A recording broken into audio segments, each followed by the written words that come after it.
नारे लगाए गए। जब नारे लगाए गए तो टीएमसी के कार्यकर्ता वहां से बाहर निकले और बाहर निकलकर उनके साथ झड़प हुई। इस तरह की तस्वीरें अब लगातार निकलती हुई नजर आएंगी। साधना भारती मेरे साथ मौजूद है। साधना जी, आपकी राय? जी देखिए, सबसे पहली बात मैं भाजपा के प्रवक्ता से निवेदन करूंगी, बीच में मत बोलिएगा। हमने आपकी पूरी बात सुन ली है, आप भी पूरी बात सुनने की क्षमता रखिए। देखिए सीधी बात, सबसे पहली बात तो ये हुई कि भाई आपने 70-30 की बात करी। अरे ये देश फिर ये चालू हो गए। नहीं, आप ही बोल लीजिए, इन्हें बुलवा लीजिए। कौन सा तरीका है? रोज डेली डिबेट्स में हम लोग बैठते हैं, ये किस तरह की डिबेट है भाई? लगातार बीच में आप बोलने लगते हैं। कम से कम महिला विरोधी पार्टी वाले महिलाओं का सम्मान करना यहीं से सीख जाएं, यहीं से शुरू कर ले महिलाओं का सम्मान करना। गलत बोलोगे उसका विरोध किया जाएगा। अब आप चुप रहिए, अब आप मेरी बात सुनिए शालीनता से। मैं आपसे निवेदन करूं, लगा देखिए फिर बोल रहे हैं, आप ही बोल लीजिए। क्या तरीका है ये? थोड़ा ना ऐसे में डिबेट होती है। चलिए बोलिए। साधना जी बोलिए। इनको पीडीए का मतलब भेज दो। साधना जी पीडीए का मतलब नहीं जानती, पढ़ के नहीं आए, बेचारे परेशान हैं। 70-30 का फोटो मैंने बता दिया। प्रोडक्शन ऑफ दंगा या नफरत, वो तो झूठ बोल रहे हो। अच्छी तरह से सुन लीजिए, लिख लीजिए। क्यों आप लगातार बोल रहे हैं? या तो आप इनको म्यूट कीजिए। आदरणीय मनोज, आप जैसे प्रबुद्ध पत्रकार की डिबेट अगर इस तरह की है तो क्या किस तरह का इसमें आकलन और विश्लेषण करने का काम करें? आप बताइए। गूगल कर लो, गूगल आता है कि वो भी नहीं आता है? देखिए सीधी बात है। देखिए हिंदुस्तान के अंदर, देखिए मैं बचपन से प्रवचन करती रही हूँ, हमने तो यही सीखा है और समझा है कि अयम निज परोवेति गणना लघु चेतसाम उदार चरितानाम तु वसुधैव कुटुंबकम। ये हमारे देश की संस्कृति है। हम पूरी वसुधा को अपना परिवार मानने वाले लोग हैं। यहाँ आप 70-30 की बात करके भाजपाई बांटने का प्रयास कर रहे हैं और मैं बार बार प्रश्न कर रही हूँ, बीच में ना बोले क्योंकि बौखला जाते हैं सच्चाई सुन के भाजपाई। मैं कह रही हूँ, जो नरेश अग्रवाल जी भगवान राम की तुलना रम से करते रहे, माता सीता की तुलना शराब से की, उनके बेटे को इन्होंने उत्तर प्रदेश में मंत्री बना के रखा। ये हिंदुत्व सिखाएंगे लोगों को? इन्होंने संजय निषाद के साथ ठगबंधन किया, जिन्होंने भगवान राम जी को कह दिया दशरथ जी के पुत्र नहीं है, उनकी वल्दियत पे प्रश्न उठा दिया। ओवैसी के भाई ने हमारी माता रानी को मनुष्य कह दिया, आज तक उन पे कोई एक्शन नहीं हुआ। इतने शर्मनाक है ये वाली घटनाएं, और उसके बाद ये आ जाते हैं सनातन का झंडा उठाकर। तो ये सबसे बड़े हिंदू विरोधी, और ये बार बार कहते हैं हिंदू खतरे में। अरे सारे देश में आपकी सत्ता, अगर हिंदू खतरे में है तो इस्तीफा क्यों नहीं देते? इस्तीफा दो, सरकार छोड़ो, जनता आती है, कुर्सी खाली करो। तो आप ये देखिए, मैं आपको बता दूं कि आप देख सकते हैं ममता बनर्जी इस वक्त काउंटिंग सेंटर पर पहुंच गई हैं और उन्हें कुछ जानकारी ऐसी लगी थी कि वहां कुछ अप्रिय स्थिति हो सकती है। ममता बनर्जी काउंटर सेंटर पर पहुंची हैं। अलग अलग तरह की तस्वीरें नजर आ रही। उधर हावड़ा ब्रिज पर भी तमाम भारतीय जनता पार्टी के कार्यकर्ता एक रैली के साथ निकल रहे हैं, जय श्री राम के नारे लगाए जा रहे हैं। बीजेपी के कार्यकर्ता वहां पहुंचे। अभी मैं आपको एक तस्वीर दिखाई कि किस तरीके से कूच बिहार में टीएमसी कार्यालय के बाहर बीजेपी के कार्यकर्ता पहुंचे, बाइक रैली निकाल रहे थे और उसके बाद दोनों के बीच झड़प हो गई है। लेकिन ममता बनर्जी अपने दलबल के साथ पहुंची हुई हैं काउंटिंग सेंटर, और काउंटिंग सेंटर में इस वक्त वो अंदर गई हैं, अंदर पहुंच चुकी हैं। इसकी जानकारी लगते ही बीजेपी के तमाम नेता और कार्यकर्ता भी काउंटिंग सेंटर पर बाहर जड़े हो गए। तो कुल मिलाकर इधर जलेबी छानना भी शुरू हो गई हैं। प्रवेश वर्मा जलेबी छान रहे हैं, अवधेश जी जलेबी छानना शुरू हो गई।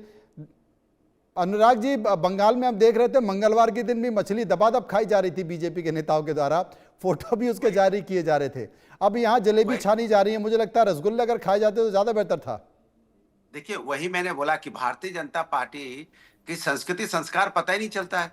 यहाँ पे नॉर्थ में कहेंगे, यहाँ पे हम लोग के सब गाय माता की बात करेंगे, बिल्कुल गाय हमारी माता है, लेकिन उसके लिए जब हम उस पर सवाल उठाएंगे कि गाय माता के साथ अन्याय क्यों होता है नॉर्थ ईस्ट में, तो कह देंगे वहां मिथुन है, वहां मिथुन बताने लगते हैं। अब वहां मछली उनके लिए वेजिटेरियन है, और यहाँ मांस मछली की दुकान में जाके बंद करवाएंगे जाके कि मीट मछली बंद करो, और वहां कहेंगे नहीं वहां की तो संस्कृति संस्कार है। तो भारतीय जनता पार्टी का अपना कुछ नहीं है, ये जलेबी छानना है। प्रवेश वर्मा बदलते रहते हैं।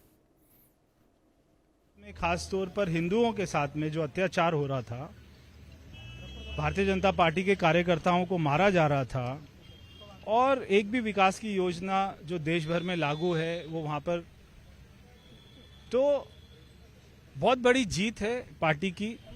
मगर पश्चिम बंगाल के साथ में न्याय होगा, वहां पर विकास के कार्य होंगे। मैं प्रधानमंत्री जी को बहुत बहुत बधाई देता हूं कि उनके विजन आज पूरे देश में लोग देख रहे हैं।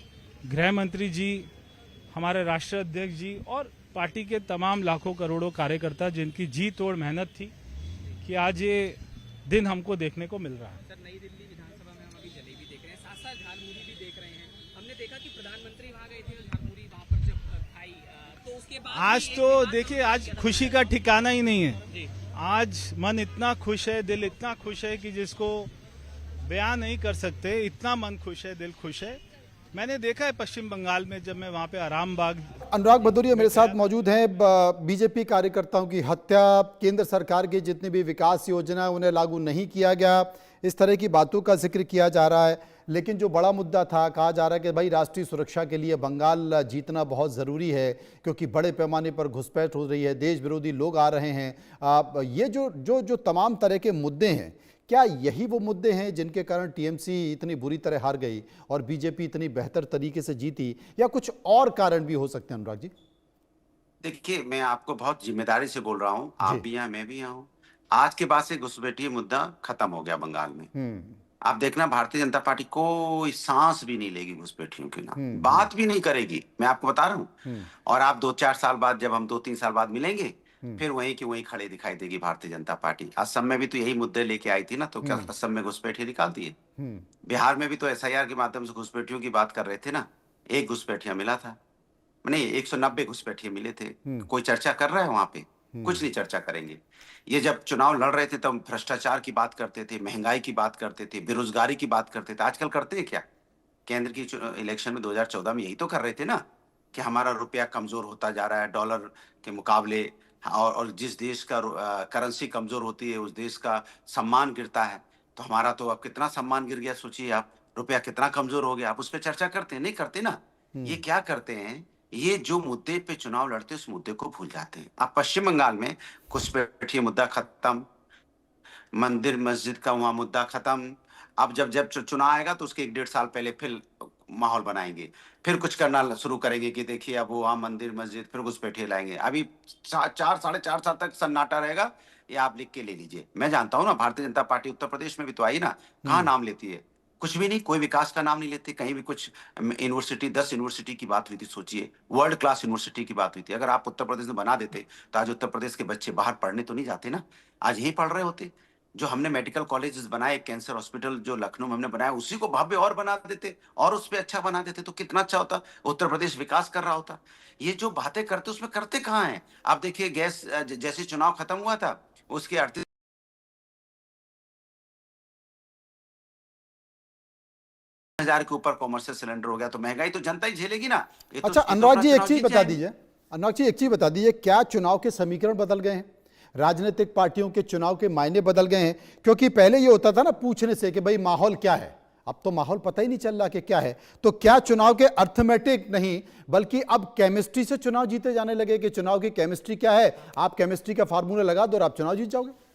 ये दुर्भाग्य है कि अब जो चुनाव होने लगा है वो दिल्ली से होने लगा है। दुर्भाग्य है जो पॉलिटिकल पार्टियां दिल्ली से चलने लगी हैं।